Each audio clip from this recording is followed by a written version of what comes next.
الشيطان الرجيم.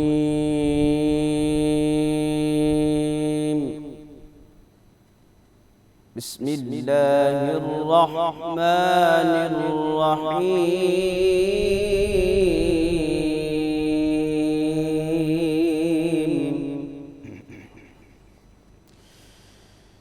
يا أيها الذين آمنوا استعينوا بالصبر والصلاة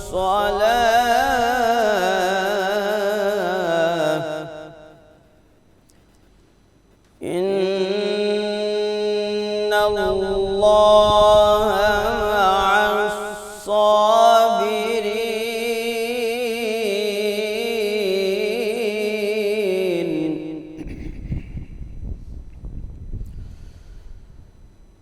ولا تقولوا لمن يقتل في سبيل الله أموات،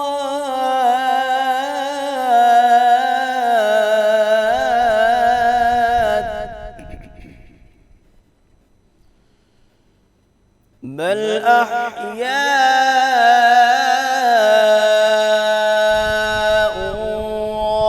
ولكن لا تشعرون.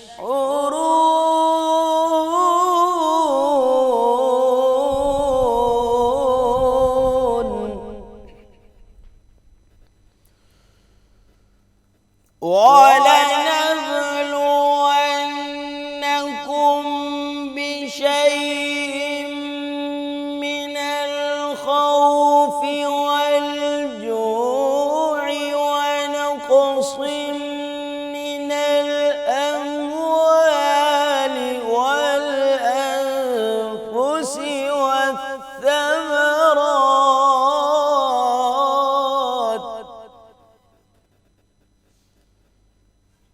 وبشر الصابرين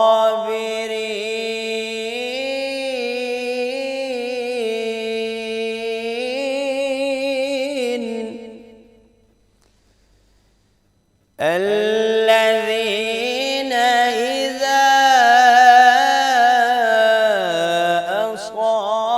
أصابتهم مصيبة قالوا إنا لله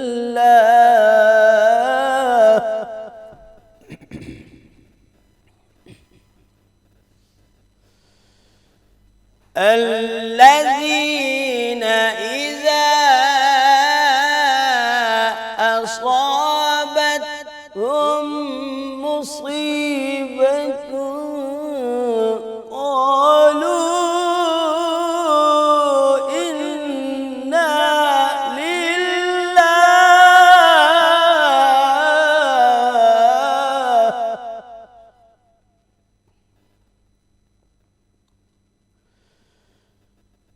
الذين إذا أصابتهم مصيبة قالوا إنا لله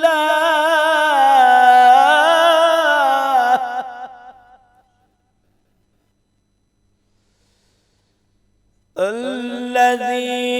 إذا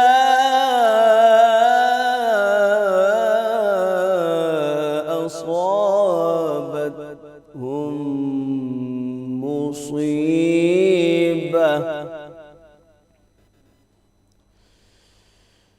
الذين إذا أصابتهم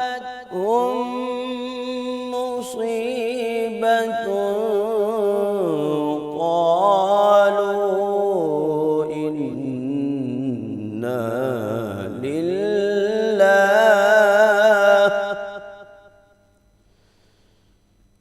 قالوا إنا لله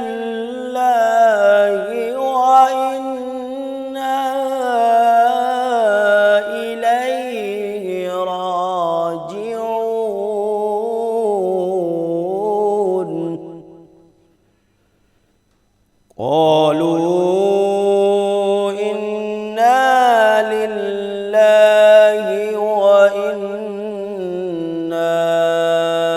إليه راجعون.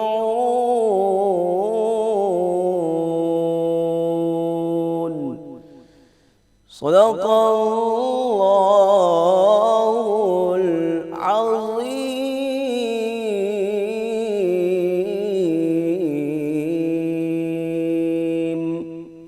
السلام علیکم. روح رمضان کی خوبصورت ٹرانسمیشن میں آپ سب کو خوش آمدید. میں ہوں آپ کی ہوسٹ نور السحر. امید کرتی ہوں آپ سب ٹھیک ہوں گے, خیریت سے ہوں گے اور آپ کا ماہ رمضان خیر و عافیت سے گزر رہا ہوگا. تلاوت آپ نے سنی, ہمارے ساتھ قاری فیاض رضوی موجود تھے, بہت شکریہ آپ کا.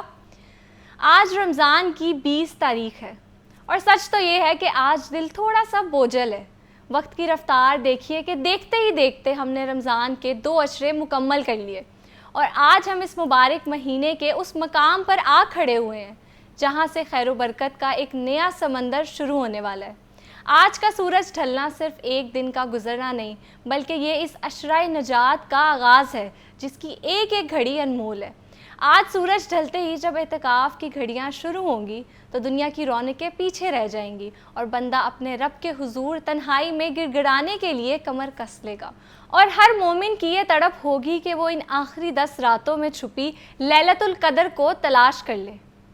کیسے دن گزرے, وہ سحر کی رونقیں, وہ افطار کی برکتیں, وہ تراویح کا سکون. ایسا لگتا ہے ابھی کل کی بات تھی اور کیسے یہ راتیں بیت گئی, کچھ پتہ ہی نہیں چلا. لیکن آج کا یہ 20واں روزہ ہمیں پکار پکار کر کہہ رہا ہے کہ اے غافل انسان,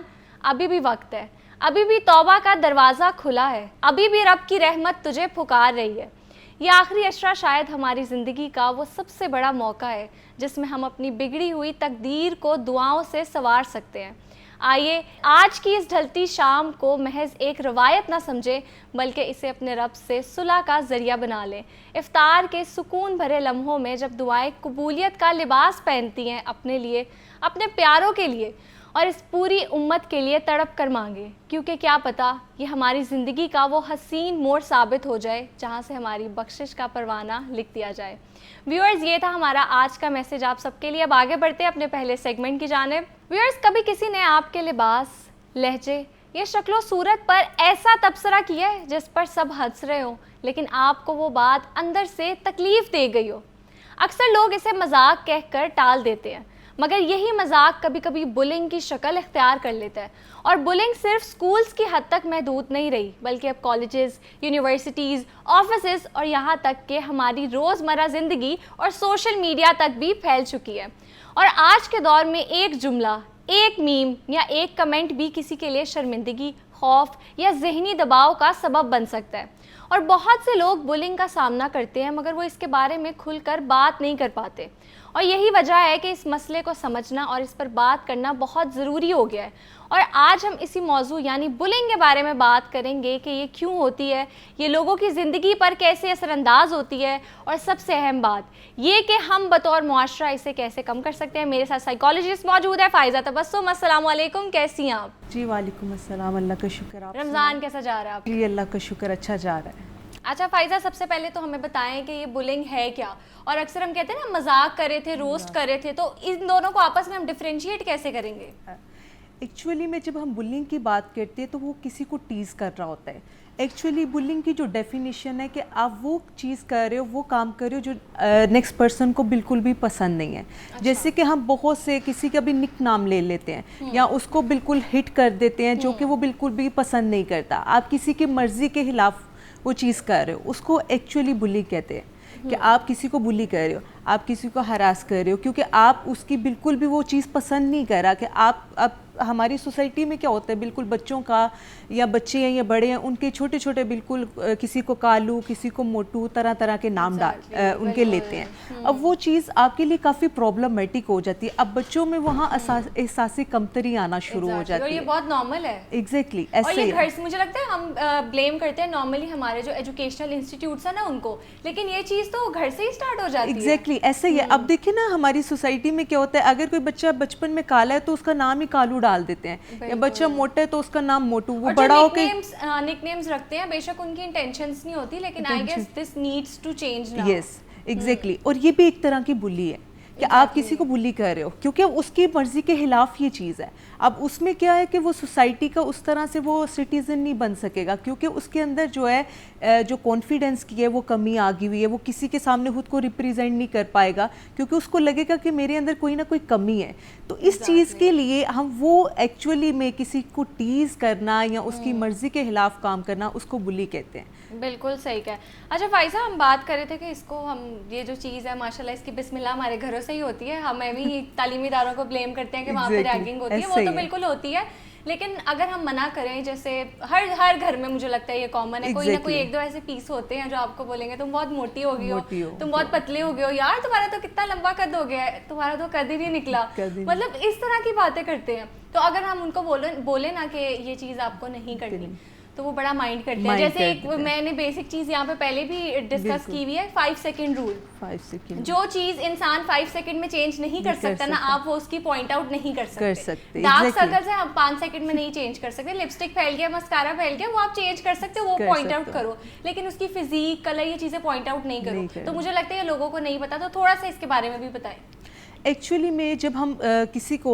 ہم کرتے ہیں کہ جیسے آپ نے بات کی کہ ہم کسی کو بولیں تو وہ فوراً سے اس چیز پہ ریئیکٹ کرتے ہیں یا برا مان جاتے ہیں کہ اس پرسن نے ہمیں ایسا کیا, لیکن وہاں ہم نے کسی کی یہ چیز کی وہ نہیں کرنا کہ اگر فلاں پرسن کو برا لگ رہا ہے تو ہم یہ بولیں کہ ہم رک جائیں, کیونکہ یہ ہمارے بچے کی بات ہے. جب ہمارے گھر سے یہ چیز چل رہی ہوتی ہے کہ اس کا ڈفرینٹ برے ناموں سے پکارا جا رہا ہے, تو ہم جب دوسرا جو اس ناموں سے سن رہے ہیں وہ کہتے ہیں کہ جب گھر والوں کو اس چیز کا نہیں تو وہ پوری فیملی اس نام سے بلا رہی ہوتی ہے. تو اب بچے کو اس چیز کا کہ شاید میرا نام ہی یہی ہے, میری پرسنالٹی میں کوئی چیز ہے کہ جس کی وجہ سے سارے مجھے اس طرح کہتے ہیں, یا میری اندر کوئی کمی ہے. اب دیکھیں کوئی بھی رول ہم نے چینج کرنا ہو, ہم نے کیا کرنا ہوتا ہے اس سے پہلے ایفرٹ کرنی ہوتی ہے نا, کہ ہم نے رول چینج کرنا ہے, ہم نے تھوڑی ایفرٹ کرنی ہے, ہمیں وہاں اسرٹیونیس سکلز یوز کرنے کی ضرورت ہوتی ہے. اسرٹیونیس سکلز کیا ہوتے ہیں کہ آپ نے اپنا مدعا تو رکھنا ہے لیکن بڑے طریقے اور سلیقے کے ساتھ,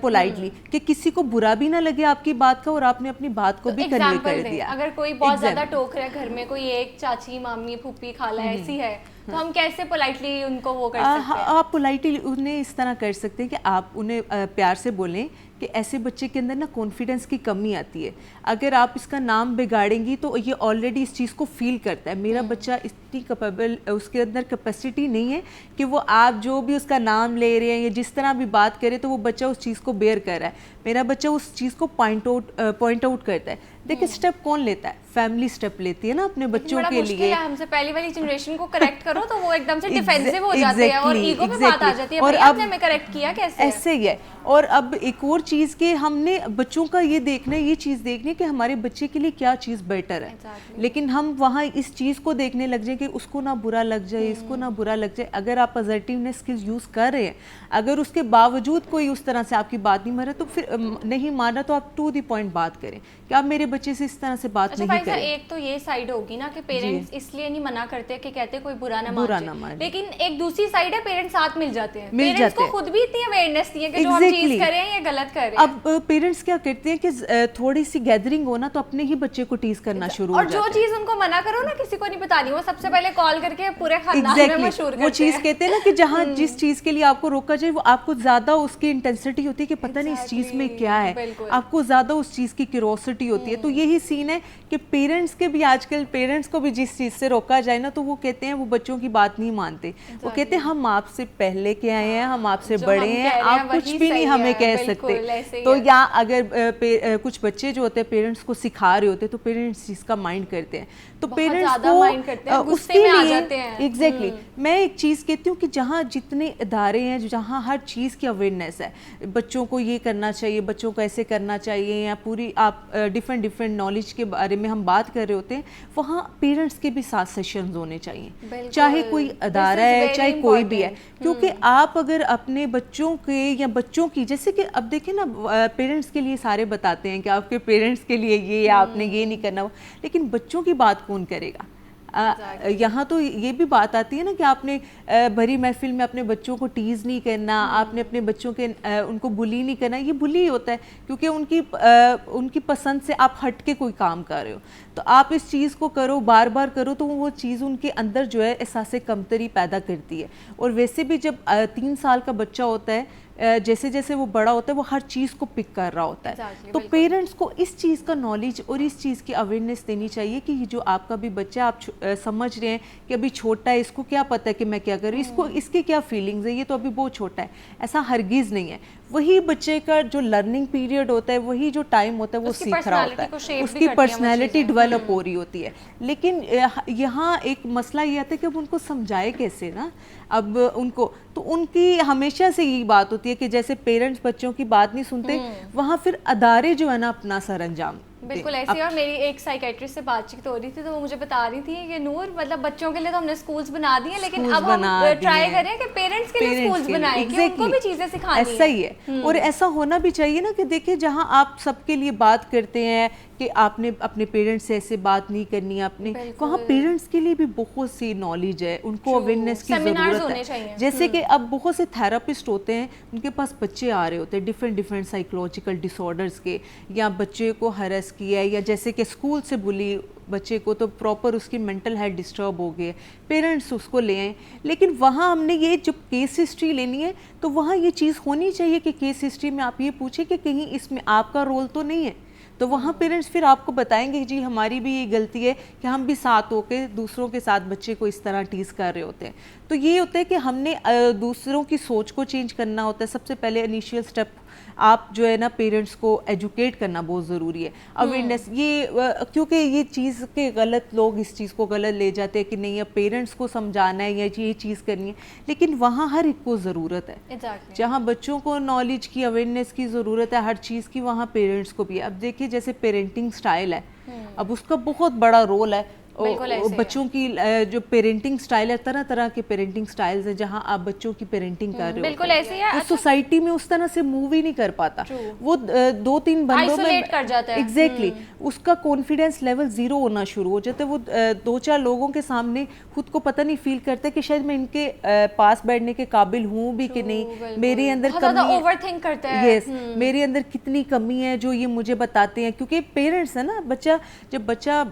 بڑا ہو رہا ہوتا ہے وہ سب سے پہلے جو ٹرسٹ ہوتا ہے پیرنٹس پہ کرتا ہے. تو جب پیرنٹس ہی اس طرح کریں گے, یا بچہ جاتا ہے اسکول, اگر اسکول میں اس کو بلی کیا جائے گا, یہ ٹیچرز بھی سم ٹائم کہہ دیتی ہیں, ٹیچرز بہت زیادہ اگر اب تو ہم اس طرح نہیں ہوتا نا, ٹیچرز اگریسو جب ہوتی ہیں وہ بھی بہت کچھ کہہ دیتی ہے کہ بچہ ہے اس کو کیا پتہ ہے. اور فیمیلز کو تو جو فیمیل اسٹوڈنٹس ہیں ان کو تو بہت عجیب ورڈ بولتی ہیں. کبھی کوئی تیار ہو کے چلا جائے, آج مطلب سوری ٹو سے میں یہ نیشنل ٹیلی ویژن پہ کہہ رہی ہوں, بٹ ایسا ہوتا ہے, میں ڈھکے چھپے الفاظ میں کہوں گی آج تم نے کس سے مل کے جانا ہے جو تم تیار ہو کے آئی ہو, تم لپ گلوس کیوں لگا کے آئی ہو. یہ کالج لائف میں ہم نے بڑا سنا ہوا ہے نا, جیسے آپ نیو کالج میں جاتے ہو تو آپ کو کچھ ٹیچرز ایسی ہوتی ہیں, آپ کو طرح طرح کی باتیں کرتی ہیں, پھر آپ کو ہی کیا ہمیں یہ کیا سننے کو مل گیا, ہم نے کیا ایسا کر دیا, عجیب چیزیں بولتی ہیں. تو یہی چیز ہے نا کہ ہم نے ان چیزوں کو چینج کرنا ہے. تو سب سے پہلے دیکھیں ایک پرسن ہے وہ نہیں چینج کر سکتا نا جب تک ایک گورنمنٹ یا کوئی ایسا بندہ اس چیز کے بارے میں ایکشن نہ لے جس کی ایک ورتھ ہے, ایک پاور ہے. کیونکہ آپ جب تک ایک جو ورتھ والا بندہ اس چیز کے لیے نہیں آئے گا, کوئی کسی کو سیریس نہیں لے گا. اگر ٹھیک ہے مل کے اس پہ کام کرنا چاہیے, ٹیچرز ہو, کیونکہ ان کو کہا جاتا ہے روحانی پیرنٹس ہمارے, تو اگر وہی ہمارے ساتھ یہ کریں گے تو مجھے نہیں پتا پھر ہم سوسائٹی میں کیسے گرو کریں گے. اس میں اچھا یہ بلی جو ورڈ ہے نا, اس میں تو ایسا کہ ہم کسی اسپیسیفکلی کسی کو وہ کر ہی نہیں سکتے ٹارگٹ. یہ ایکچولی میں سب کا رول ہوتا ہے, سب کا قصور ہوتا ہے, پیرنٹس کا بھی ہوتا ہے, ٹیچرز کا بھی ہوتا ہے, اور بہت سے ایسے لوگ ہوتے ہیں آپ کے ریلیٹیوز, وہ آپ کو بہت زیادہ ڈچ کر رہے ہوتے ہیں اور بچے کو عجیب ورڈز کہہ رہے ہوتے ہیں, کہ یہ بچوں کو ہی بتا رہے ہوتے ہیں کہ تم بچپن میں ایسے تھے, تمہارا کلر ایسا تھا, تم بہت موٹے سے, تم سے تو چلا ہی نہیں جاتا تھا. اب وہ بچہ سوچنے لگ جاتا ہے اچھا میں ایسا تھا. تو یہ بھی ہوتا ہے, یہ سارے بلی ہو, آپ بلی کر رہے ہو. وہی نا کہ یہاں آپ کو یہی لگتا ہے کہ ہم نے اگر کسی کو اس طرح ٹیز کر دیا کہ بند کمرے میں وہ آیا ہے, ہم نے کمرہ لاک کر دیا, اٹس مین کہ ہم نے اس کو بلی کیا ہے. اٹس ڈزنٹ مین کہ آپ نے بلی کا مطلب یہی ہوتا ہے کہ آپ وہ چیز کر رہے ہو جو نیکسٹ پرسن کو بالکل بھی پسند ہی نہیں. تو آپ جو ہے اس چیز پہ آپ کو ایکشن لینا چاہیے کہ آپ اس چیز کو, کہ آپ نیکسٹ پرسن کی ہول پرسنالٹی کو ڈسٹرب کر رہے ہو. آپ اس کی جو سوسائٹی میں اس نے جو نکلنا ہے, اس نے آئسولیٹ جیسے آپ نے بولا ہے وہ بہت زیادہ ہو جاتا ہے, وہ کسی کے ساتھ اس طرح سے بات نہیں کر پاتا. تو ہم نے اپنی سوسائٹی کے ایسے نوجوان, ایسے بچے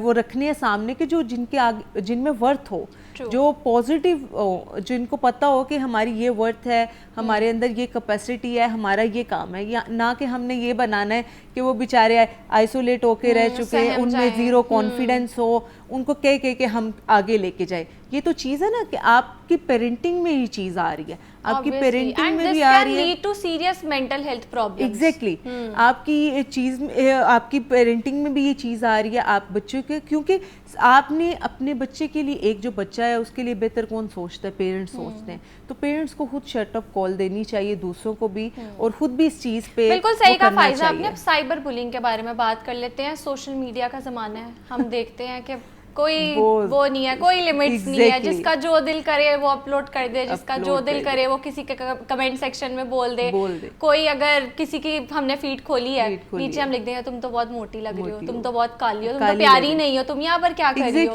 اسٹف لائک دیٹ. اور اگر اس نے اپنی فیملی کے ساتھ فوٹو لگائی ہوئی ہے, اس کے نیچے بھی بہت بری بری چیزیں کہتے ہیں جو کہ آپ یہاں پر بول بھی نہیں سکتے. تو آپ مجھے بتائیں کہ آپ کو کیا لگتا ہے سوشل میڈیا نے جو بلنگ ہے اس کے کلچر کو بہت زیادہ وہ شے دی ہے کہ اس کی وجہ سے تھوڑی کوئی پازیٹیوٹی بھی آئی ہے؟ میں ایک چیز بولوں کہ سائبر بلنگ نے نا ہر ایک کی زندگی کو, بہت سے لوگ ہیں جن کی زندگیاں تباہ کر دی ہوئی ہیں, ڈسٹروائے کر دی ہوئی ہیں. کہ آپ جیسے کہ آج کل اے آئی کا دور ہے, آپ بہت سی چیزیں اس طرح کر رہے ہوتے ہو کہ نیکسٹ پرسن کی پوری لائف ڈسٹرب ہو سکتی ہے, پوری لائف ختم ہو سکتی ہے. وہ بھی سوشل میڈیا سے آپ اپنی وہ جو ہوتے ہیں نا کہ آپ اپنی وہ نکالنے کے لیے, اگر آپ فرسٹریشن اگریشن نکالنے کے لیے, جیلسی, تو آپ کسی بھی حد تک چلے جاتے ہو. تو یہ سائبر بلنگ میں آتا ہے. تو وہاں یہی ہے نا کہ آج کل لاز بن گئے ہوئے ہیں, بہت سے لاز. اب جیسے کہ ریسنٹلی میں نے ایک ورک شاپ اٹینڈ کی تھی, تو وہاں جو سارے لائرز تھے تو انہوں نے اس کے پراپر انٹروڈیوس کروایا کہ آپ کو اگر فار ایگزامپل کوئی بلی کرتا ہے سوشل میڈیا پہ تو آپ نے کس طرح کانٹیکٹ کرنا ہے اور کیسے اس چیز سے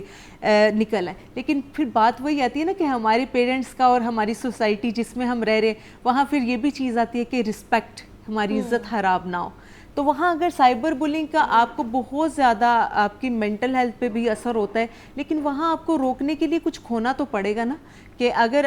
آپ نے سائبر بلنگ پہ ورک کرنا ہے, اس کو روکنا ہے, کیونکہ ہر ایک کی مینٹل ہیلتھ کو ڈسٹروائے کر دیتا ہے. کہ آپ کسی کو بھی کہہ کے, جیسے کہ ایک پرسن ہے اس نے بہت اچھا ڈریس پہنا ہوا ہے, وہ خود میں وہ کہہ رہا ہے کہ میں بہت پیارا لگ رہا ہوں, میرے بال بہت اچھے بنے ہیں, میرا ڈریس, لیکن جیسے ہی وہ سوشل میڈیا پہ اپلوڈ کرتا ہے لوگ آ جاتے ہیں اس کو کمنٹ کرنے عجیب سے, یہ کیا لگ رہی ہو, موٹی لگ رہی ہو, ڈریس تمہارا بہت کلر کتنا ڈارک ہے, یہ لگ رہی ہو. وہ بیچارے کا دل ٹوٹ جاتا ہے. تو پھر یہ ہوگی نا انوانٹیڈ چیز کہ وہ تو یہ چیز چاہ ہی نہیں تھا رہا کہ میں سوشل میڈیا پہ یہ چیز پوسٹ کروں گا اور مجھے اس طرح کے کومنٹس آئیں گے. تو وہاں آپ کی جو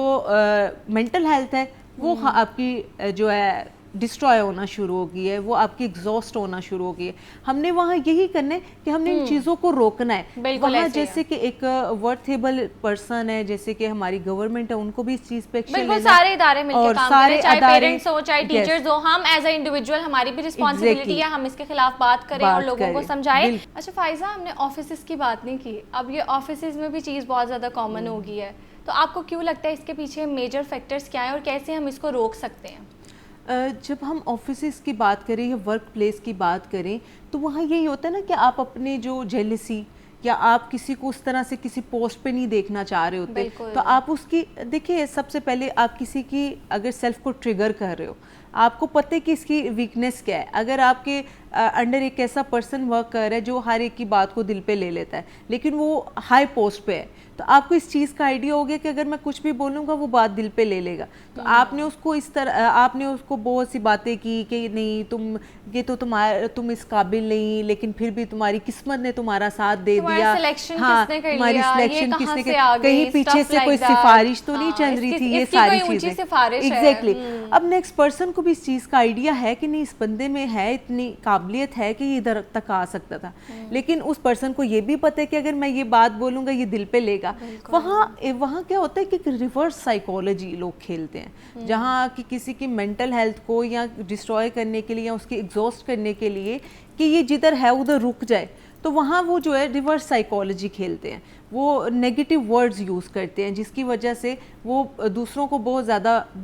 برا بلا کہہ رہے ہوتے ہیں, یا بالکل ایسے ہی ہم آج کل جیسے چلا ہے کہ ہم فار ایگزامپل بہت سے لوگ میں نے کہتے سنا ہے, میں تو کسی کو ڈائریکٹ نہیں کہتی لیکن میں ہنسی ہنسی میں اس کو بات کر جاتی ہوں, میٹھی میٹھی بات کر جاتی ہوں, یا ہنسی میں اس کو سارا کچھ کہہ دیتی ہوں. لیکن وہاں کیا ہے کہ نیکسٹ پرسن کو اس چیز کا آئیڈیا اور ہوتا ہے کہ ایسے لوگ بہت زیادہ چلاک ہوتے ہیں, بالکل نیکسٹ پرسن کو اس چیز کا آئیڈیا اور ہوتا ہے کہ آپ کس وے میں بول رہے ہیں, لیکن وہ بول نہیں سکتا نا کیونکہ obviously وہ لائٹر نوٹ پہ بات کر رہی ہوتی ہے, ایسا ہی ہے. اور ہم نے اس چیز کو وہی ہے نا کہ آپ ایک اپنے ورک پلیس کا ایک وہ بنا دیں, ریسٹرکشن بنا دیں کہ اگر ورک پلیس ہے تو آپ نے اگر اس طرح کی بات کی تو آپ پہ ایک ایکشن لیا جائے گا, آپ نے اگر اس ماحول انوائرمنٹ خراب کرنا چاہا تو آپ پہ یہ ایکشن لیا جائے گا کہ آپ وہاں جو ہے نا رولز ریگولیشن قائم کریں, بالکل, تاکہ ہر ایک کو نا, کیونکہ اپنی ورک پلیس پہ ہر کوئی کام کرنا چاہ رہا ہوتا ہے, لیکن جہاں آپ کے اوپر رولز اینڈ ریگولیشن ریسٹرکشن لگ جائے پھر آپ بہت سی چیزوں سے نا ہاتھ تھوڑا کھولا رکھتے ہو, بہت سی باتیں نہیں کرتے کہ آپ پہ ایک ایکشن لیا جائے گا. تو پھر وہاں جو ہے کہ ایک جو اس پلیس میں ایک جو ورتھیبل پرسن ہے اس کو اس چیز کا ایکشن لینا چاہیے تاکہ وہ ہر ایک کو اپنی جاب کا بچانے کی پڑی ہو کہ وہ کسی کو اس طرح سے بات نہ کرے. بالکل ایسے ہی ہے. بلنگ کے حوالے سے بات ہو رہی تھی کہ کیسے ہم اس کو روک سکتے ہیں, اور جو ہمارے اداروں میں بلنگ ہو رہی ہے, آفیسز میں ہو رہی ہے, گھر میں ہو رہی ہے, اس سے بھی ہمیں بچنا چاہیے, اور اس میں پیرنٹس کا بھی رول ہے, ٹیچنگ کا بھی رول ہے, اور ایز این انڈیویجول ہمارا سب کا رول ہے. میرے ساتھ موجود تھی فائزہ تبسم, بہت شکریہ آپ کا. اب یہاں وقت ہوا ایک بریک کا, بریک کے بعد دوبارہ ملتے ہیں.